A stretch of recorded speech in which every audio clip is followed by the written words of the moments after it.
Tone Potočnik se bo tokrat soočil z naslovom svojega neke vrste rojaka, Lovra Pintarja, že danes ne vem kolikrat omenjenega duhovnika tukaj, ki pa izvira iz njegove Sevške doline.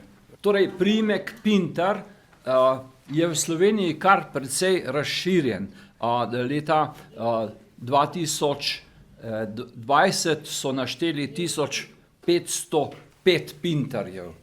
V glavnem so zapisane varianti Pintar, so pa tudi zapisi kot Pinter ali kot Binder in ta priimek jasno se nanaša na poklic. Zato ni nujno, da vsi, ki se pišejo Pintar, da izhajajo iz enega istega korena, ampak so pač se imenovali Pintar prav zaradi te obrti. Torej, obstaja tudi celo slovenska verzija, ki pa skoraj jo ne najdemo, ker slovenska verzija tega priimka je Sodar. Mislim, tega priimka skoraj ne najdemo. Ne? No, zdaj bom govoril pač o tej znameniti rodbini Pintar, ki jo umeščamo v vas Svet Tomaž nad Praprotnem, marsikdo mogoče pozna to vas, danes je ta vas zelo prepoznavna s to cerkvico Svetega Tomaža in je sedaj celo nekako postala še bolj znana kot Jamnik. Torej, prvič zasledimo priimek Pintar v Sevški dolini v vasi Martinvrh, to se pravi, da je bil prvi zapis leta 1628 in isto leto tudi zapis priimka v vasi Dražgoše, kjer so se te priimki tudi še do danes ohranili. V glavnem pa so potem tudi se potem sčasoma te priimki Pintar razširili tudi po drugih vaseh in tako je tudi konec 17. stoletja ta priimek prišel tudi v sosesko Svetega Tomaža. V ta Svet Tomaž spadata še vas Praprotno, ki jo mogoče poznate, pa še ena manjša vas, ki se imenuje Spodnja Luša. No? Ampak čist konkretno pa sedaj, ko govorimo o priimku Pintar, ki se nanaša na domačijo, kjer se reče pri Andrejšarju, kjer sta bila rojena dva znamenita moža, to pomeni naš znameniti Lovro Pintar, o katerem je mnogo govora, zato o njem ne bom govoril, in pa njegov brat, ki je bil tudi znamenit, o tem bo pa mogoče malo več spregovoril. Pa ta priimek sledimo nazaj do pradeda našega Lovra Pintarja.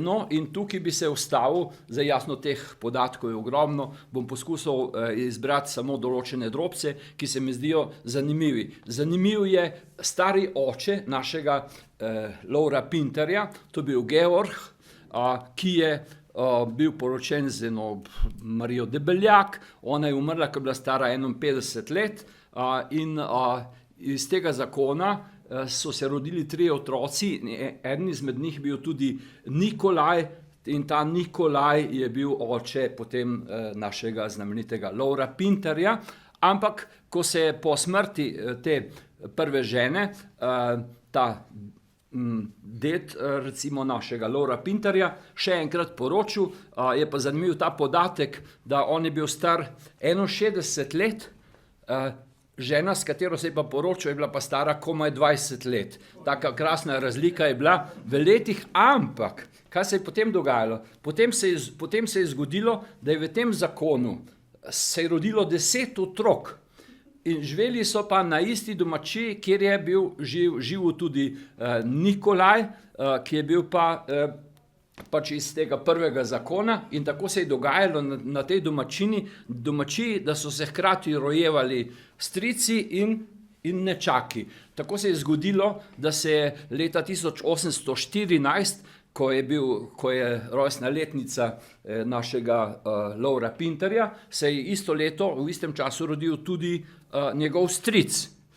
No, in tako se je potem nadaljevalo in kakšen kerelc je dejansko mogel biti ta Nikolaj Pintar, kaže tudi dejstvo, da ko je on umrl star 80 let, se je takrat še rodila njegova zadnja hči. Tako, no, in ja, no, tako, no in potem se je pač zdaj, če se malo osredotočimo bolj na ta rod, ki je neposredno povezan z našim Lovrom Pintarjem, ne, je pa v tem zakonu se pa rodilo tudi 11 otrok. To pomeni, naš Lovro Pintar je praktično izhajal iz take številčne družine, ampak tukaj potem izpostavim predvsem njegovega brata Jerneja, ki je postal pa znameniti sadjar. Poleg jasno Lovra Pintara, za katerega vemo, da je bil tudi zelo uspešen na tem področju.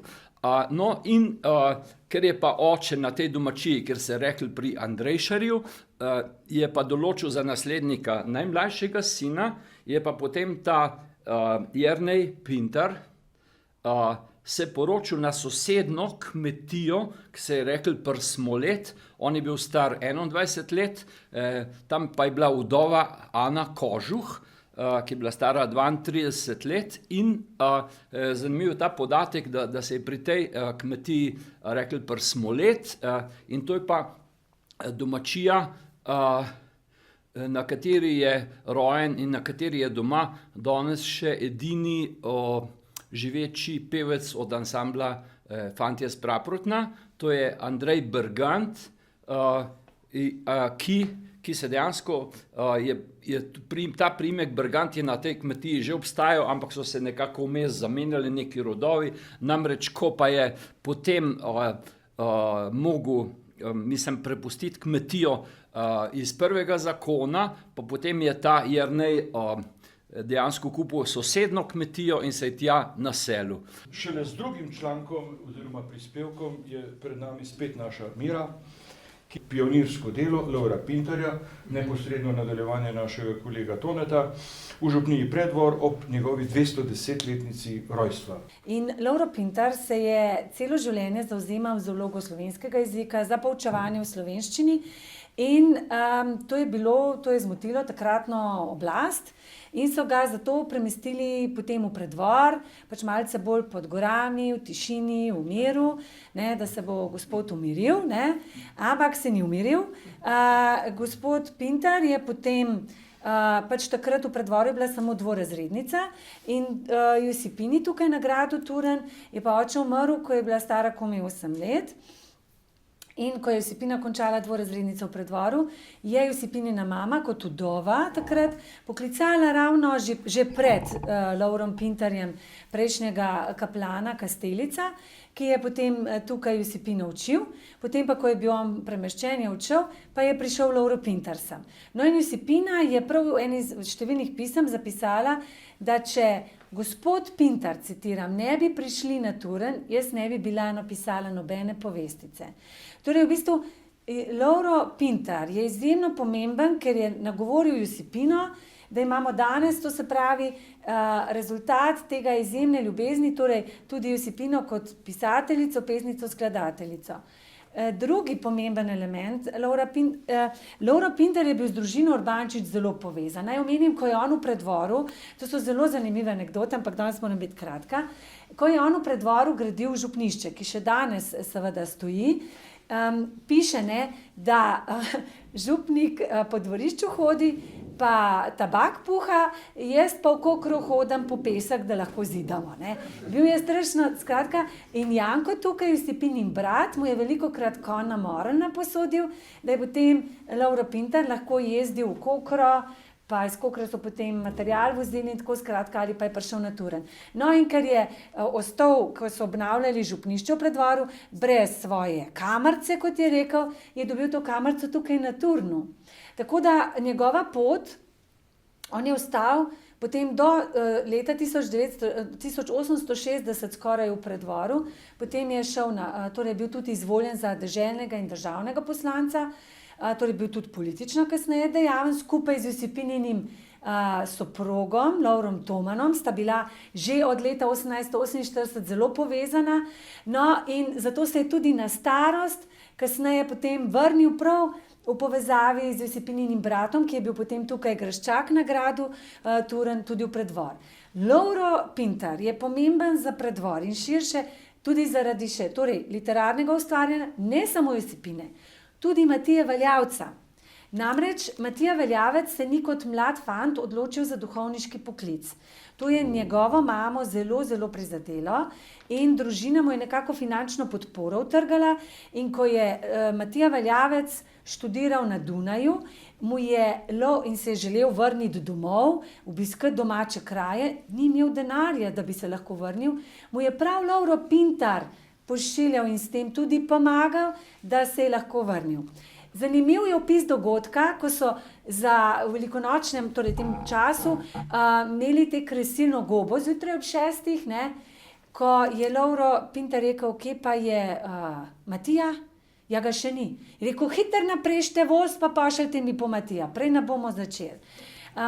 No in pa še zanimiva anekdota jo piše tudi v svojih spominih Matija Valjavec, da mu je Lovro Pintar rekel, ne ženite se vsaj še 3 leta, in on napiše, in sem ga ubokal. Drugače pa je Lovro Pintar veljal za čudovitega govornika in je imel take dobre pridige, da on je običajno pridigal zjutraj, torej pri jutranji maši. V zapisih piše, da so ljudje, čeprav so šli že zjutraj k maši, njega tako radi poslušali, da so še počakali še ta druga ob 10. Ne? Tako da ljudje so mu radi prisluhnili. Recimo, mogoče samo še kot to, recimo, ko je Josipina umrla, ne, kot sem že danes omenila, 1. junija 1854, ona ni umrla tukaj, Josipina je umrla v Gradcu, torej današnja torej Avstrija, kjer je tudi pokopana. Naj omenim, da ta plošča, ki jo vidite tukaj, je bila prenesena z njenega groba, no, in on je takrat ob njeni smrti zapisal, ne,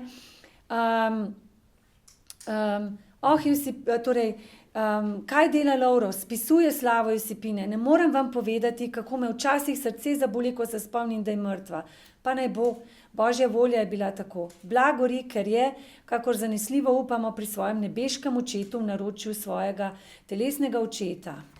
Skratka, Lovro Pintar je pomemben še zaradi nečesa, on je pisal torej številne nabožne knjige, med njimi molitvenike, ki so bili razprodani, si predstavljate, v enem letu 54,000 izvodih.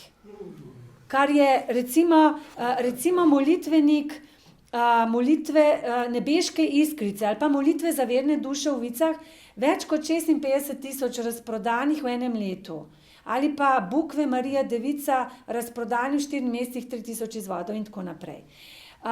No, v Pridihah je bil tudi hudomušen in mogoče še to, ljudje so si zapomnili tole, in sicer citiram, Rebolje z leta 1829 pravi, da je Lovro Pintar rekel, ko se ženi, hodi od gore do gore in išče bogate naveste, nazadnje pa dota se zmota, štor pa ostane. Ne? Bil je zelo hudomušen. No, torej, za Lovra Pintarja bi lahko rekli, da glede na to, da ga preučujem že skoraj 20 let, lahko rečem, da je bil res izjemen zaveden Slovenec, če bi ga v kratkem opisala, izjemen, torej ne samo kot duhovnik, izjemen poslanec deželni državni, predvsem pa človek res veliko začetnico. Zida, torej od župnišča sem omenila, da je zidal pred dvoru, vse mostove, čez Belo, vse to je on delal, pot na Turen, vse on delal. Naj omenim, sadjarstvo. On je imel več kot 3,000 uradno registriranih sadik na potoku proti Beli. Izjemen, o njem piše župnik gospod Finžgar, ne, v spominih z naslovom gospod Lovro. Skratka, Lovro Pintar je ne samo za Preddvor, ampak za širši slovenski prostor izredno pomemben. Na starost je se vrnil nazaj v Preddvor, ampak ne tukaj spodaj, preden greste, je bil Josipinin drugi brat, Fidelis, je imel koncesijo za poštni urad in je imel, preden greste torej levo za Preddvor, tam je bila Mehletova hiša in on je imel tam torej poštni urad in v tisti hiši sta potem tudi živel in njegovi 2 sestri sta potem na starost tudi zanj torej skrbeli. On je tudi, torej v Tupaličah je ta kraj umrl in je tudi pokopan. Naj pa zanimivost na koncu, ob pročelju vhodu v župnijsko cerkev svetega Petra, ne, je torej ta spominska plošča In prav letos sem v arhivih našla v zapuščini Toma Zupana, torej kdo je delal to. Gre za baje koroški marmor, delala je družina Vornik z Radovljice, napis pa je posvetil njemu Fran Levstek.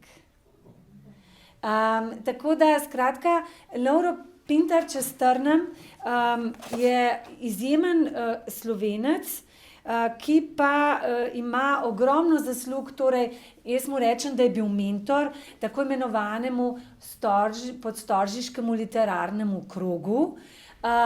Bil je torej mecen mladim, bil je tukaj izjemen graditelj in pa učil je mlade, on je imel neomenem tudi šolo, kako je mlade učil cepiti, pa katero drevo, s čim, posebne sorte dreves, torej zlasti jablane, hruške in slive so bile njegove specialitete pri tem, če tako rečem. Ker je pa Pintar je zaslužen, to moram še poudariti, za razvoj tudi šolstva v Preddvoru.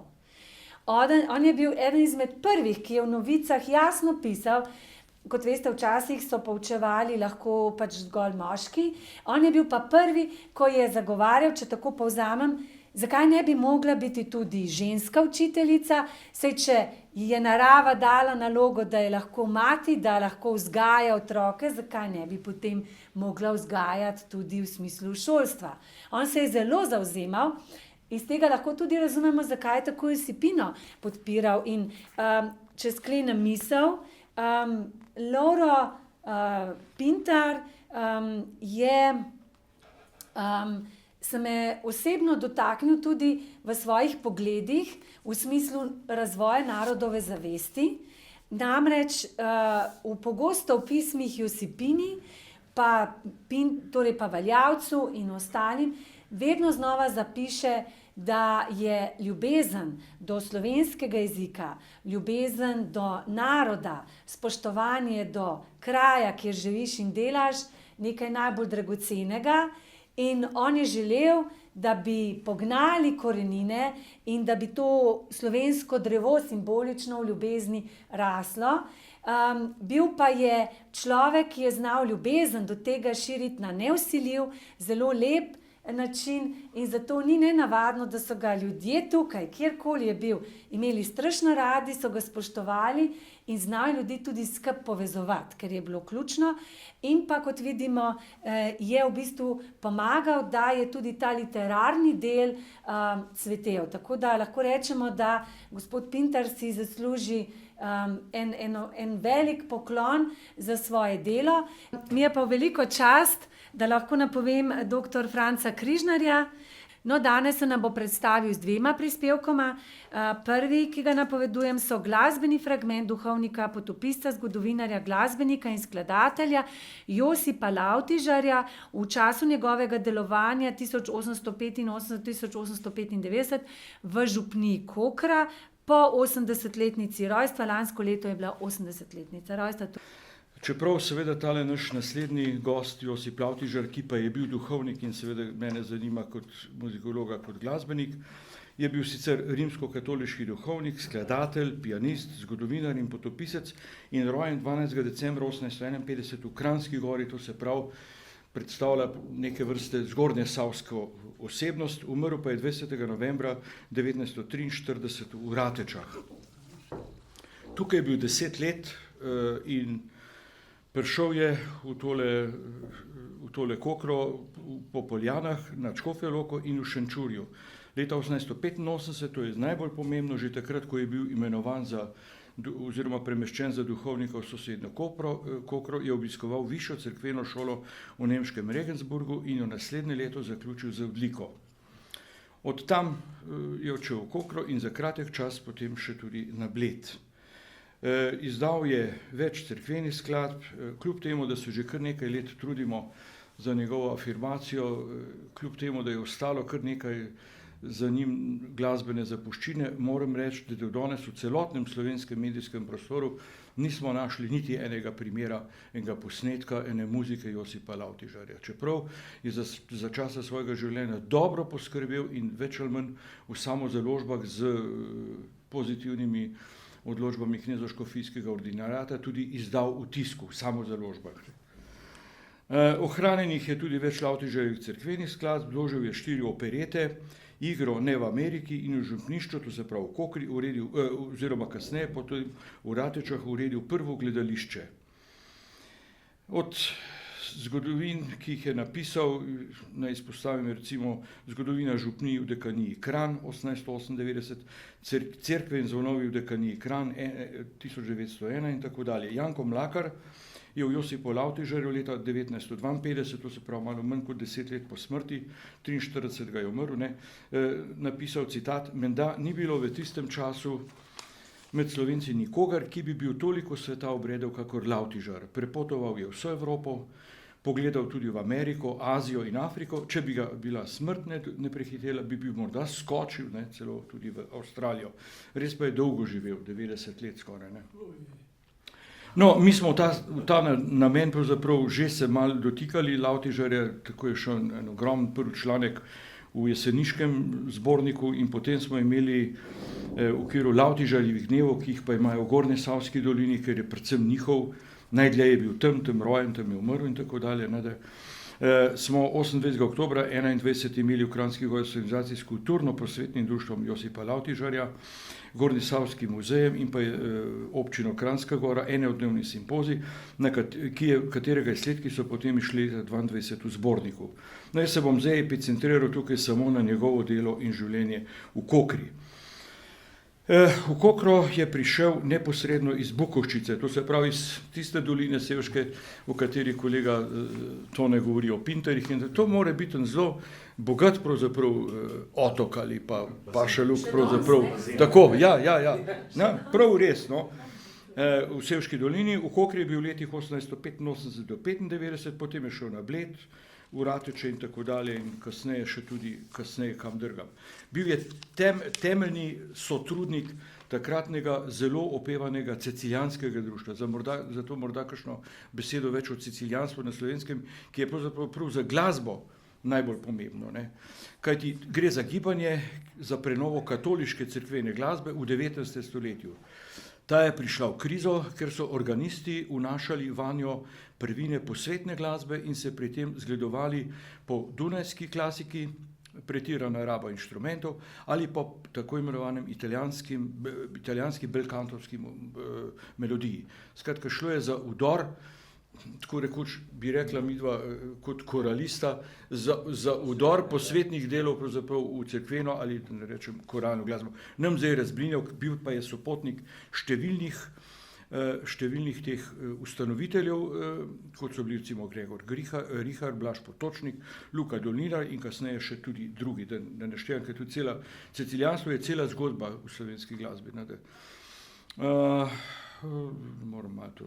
No, seveda, v okviru tega cecilijanskega društva in tudi zaradi širitve glasbene kulture in še posebej petja je v Kokri ustanovil župnijsko šolo in vzgajal mlade pevce za cerkveno petje. Od novembra 1885 pa vse do junija 86 je odšel z dovoljenjem, kot sem že omenil, ordinariata v Ljubljani in neposredno slovenskega nadškofa takratnega Jakoba Misje na manj kot enoletne študije glasbe v nemški Regensburg 20.11.85 do natančno 29. junija 86, torej manj kot eno leto, 7 mesecev recimo. No, z tamkajšnjega muzikaličnega kurza, on je to visoko cerkveno glasbeno šolo v Regensburgu imenoval muzikalični kurs, je odšel z odliko na službo duhovnika v Kokri. 27. junija 1886 tam ni več pričakal takratni župnik, ki ga je očitno moral nadomeščati. Tam se je izpopolnil zelo zanimivo, solidno glasbeno izobrazbo. Imel je celo desetletje potem v Kokri mir, da se je lahko posvečal glasbi, veliko komponiral, igral orgle, pisal in objavljal v cerkveni glasbenik. Bil je kot tehten pravzaprav somišljenik cecilijanstva, tesen sodelavec tako cerkvenega glasbenika, kakor tudi posredno tudi orgelske šole. V cerkvenem glasbeniku je evidentiranih 13 Lavtižarjevih člankov. V svoji glasbeni ustvarjalnosti je Lavtižar največ komponiral vrsto skladb za bogoslužje, med drugimi tudi 2 latinski maši, Statuit et Dominus, to je latinska maša za enoglasni zbor, z orglami tukaj poudarjam, to so redke redke tovrstne zasedbe, te ciklične mašne skladbe, ki je očitno po moje prišla v Kokro že tudi iz Regensburga. In pa druga maša njegova, tudi podobna zasedba, Ecce Panis Angelorum, to je latinska maša, spet za enoglasni zbor s orglami. Očitno za potrebe in za možnosti, ki jih je... Tako, ja, je popolnoma jasno. Ja. In za te zasedbe ni bilo literature, tako da je eno z drugim. Ne. Stroka obok še uglednejšemu Gorencu, Jakobu Aljažu, postavlja prav Josipa Lavtižarja. Oba sta se predtem enkrat srečala tudi že v sosednjem Tržiču. Vemo pa, da je Jakob Aljaž ob Lavtižarju bil mnogo bolj popularen in mnogo več pravzaprav naredil za slovensko, da rečem, cerkveno, pa tudi posvetno glasbo. No, od knjižnih del izpostavljam recimo njegovega Primoža Trubarja. To je zanimivo, da se je v knjižnem delu lotil pravzaprav sosedne paralelne evangeličanske cerkve in Primoža Trubarja predstavi v verski sliki našega naroda iz 16. stoletja.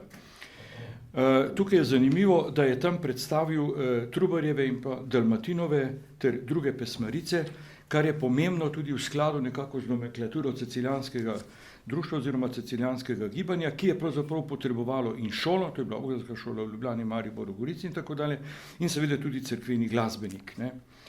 Kajti Trubar je bil tudi tisti, ki je v svojem katekizmu leta 1550 prvič natisnil slovensko besedo, pa tudi prve glasbene note.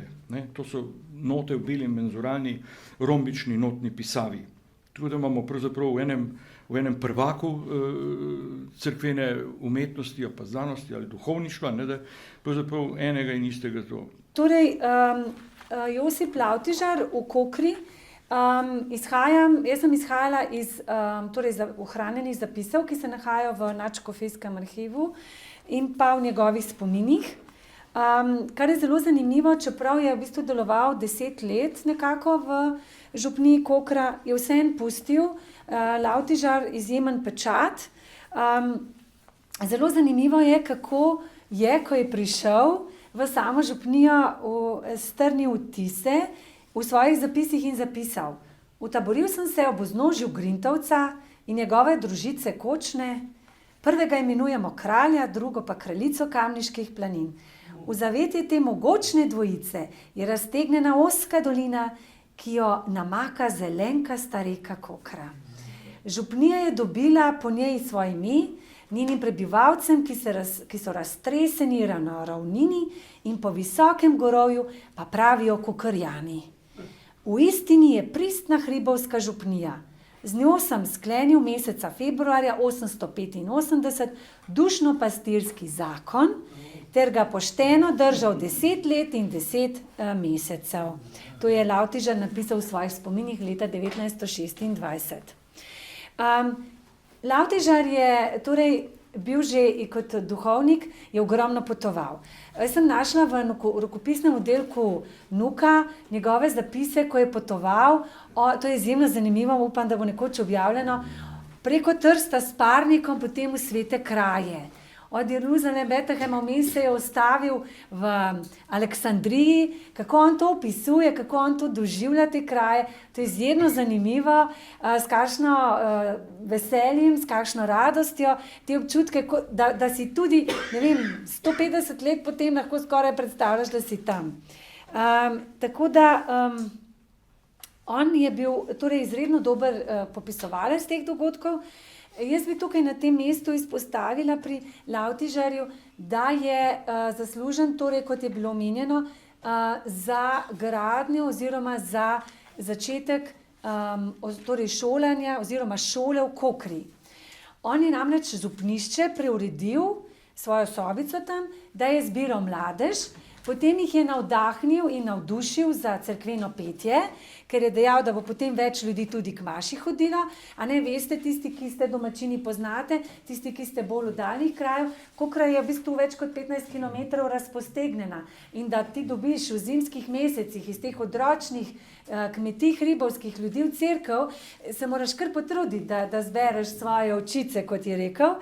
In bil je pa tudi zelo priden, torej je šel pa vsaj 3-krat na leto tudi maševati in obiskovati na Jezersko. Kar je zelo zanimivo in bi izpostavila, je, da je ob prihodu drugo leto blagoslovil tudi križ na strmi skali nad Kokro, poleg mostu pred cerkvijo. Ta križ kot zanimivost je pa dal napraviti Josipinin, torej spet smo tukaj, striček Fidelis Trpinc, ki je bil lastnik papirnice v Velčah in izjemen industrialec tistega časa. Da vidite, kako je to povezano, to je bil velik macesnov križ z ulito in pozlačeno podobo in mimo tega križa pelje markirana steza na Krvavec, recimo, ne. Kot zanimivost je pa pred tem v Kokri deloval pa Janez evangelist Kastelic, ki je bil pa preden je šel v Kokro, v Preddvoru, kjer je tudi poučeval in sem ga omenila v prejšnjem prispevku z Josipino. Skratka, kako je to vse povezano. On je tudi zaslužen za to, da za razvoj teh procesij in misijonov. Namreč romarska zavest je bila tako v župniji Kokra, danes veste, da je župnije Kokre ni več, ne, torej spada pod župnijo Preddvor. Takrat je bila pa zelo živa in procesije v Preddvoru, to se mi zdi zelo pomembno izpostaviti, in Kokri naj bi izhajale že, sem našla, iz 14. stoletja, in tako, da je bilo vsako leto med drugim tudi procesija 26. junija iz Preddvora v Kokro. In tekom stoletij je seveda pač malo vnema ta popustila, romanja so utihnila v pozabo, no in potem je Josip Lavtižar se torej udeleževal vsako leto 5. avgusta procesije na Jezersko, ker je bila to starodavna tradicija Kokrjanov. Hodili so 3 ure peš. Prvo ohranjeno pričevanje v ljudskem misijonu v Preddvoru je pa iz leta 1892, preddvorski župnik Janez Debeljak takrat in pa ravno kokrški, torej Josip Lavtižar, sta namreč 7. januarja 892 škofijo pač prosila in sporočila ji tudi, da načrtujeta skupen misijon obeh župnij v župnijski cerkvi v Preddvoru. In misijon je bil od prve postne nedelje 6. marca pa do kvatrne nedelje 13. marca. Vodili so ga pa patri jezuiti iz Ljubljane.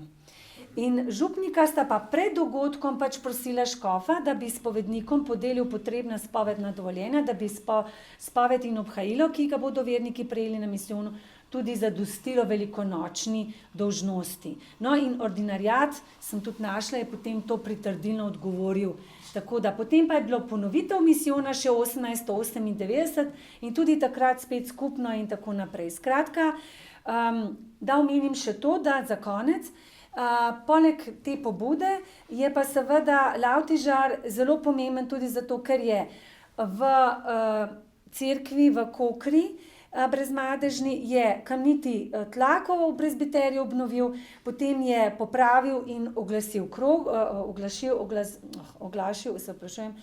orgle, potem nove cerkvene klopi je dal narediti, popravil je oba stranska oltarja 1890, postavil je nova vrata v župnišču in pa nova železna vrata pred cerkvijo in tudi novo kamnito streho na cerkvenem obzidju.